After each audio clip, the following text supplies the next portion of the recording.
While you were talking about that, Rico just asked on that note for the 8.6 drive challenge, he asked, how did the FR suspension do in the race? So how would you answer that?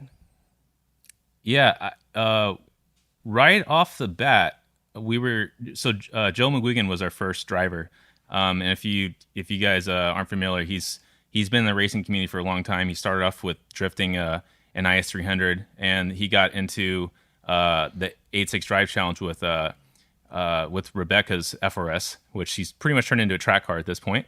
And so he had another high end suspension on the car before, but he was complaining that the car wasn't handling the berms or didn't seem to have as much traction as he was looking for. So we started developing some custom parts to try to see what we could do to solve that problem. And we learned quite a bit along the way. I think our first time out, it was moderately successful. He definitely had more grip with the car, and that's something that we've really focused on is maximizing the amount of grip that's available by building in plenty of stroke and having the compression valving that's set up to allow the car to get as much grip as possible. But we had to learn about how to tweak our damping ratios to get the most out of the vehicle. And honestly, we were a bit over damped when we first went out there. There was more damping force than was needed to get the job done, and that made the car a little bit tricky to drive. At the borderline. So you can kind of see this in our earlier videos that Joe's posted. The car's like a little bit choppy. Even though he's hauling ass, he's setting records with the suspension, but we kind of learned as we went along. So fast forward a year later, we did a ton of testing. We rented out Button Willow Raceway, and we had a test session where, so we had a car that we equipped with shock position sensors. That was Matt Belter's car, and Kevin Schweigert came out. He's also an excellent driver, and we developed some bespoke suspension setups to try to fine tune the package.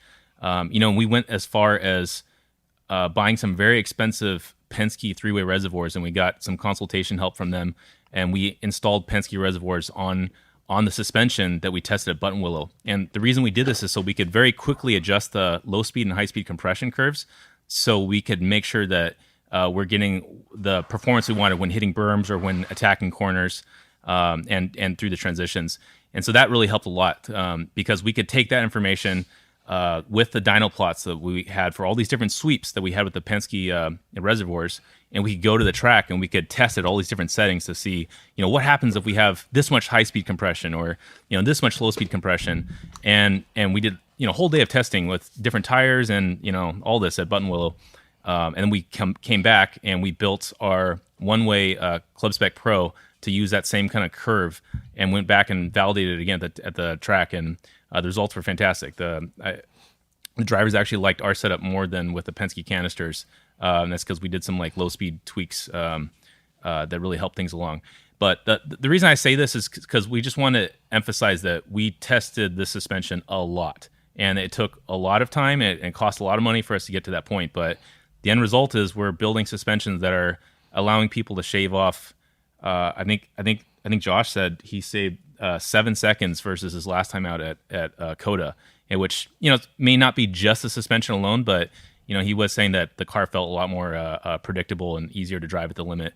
So that's kind of the validation that we've been seeking once we get out into the motorsport scene.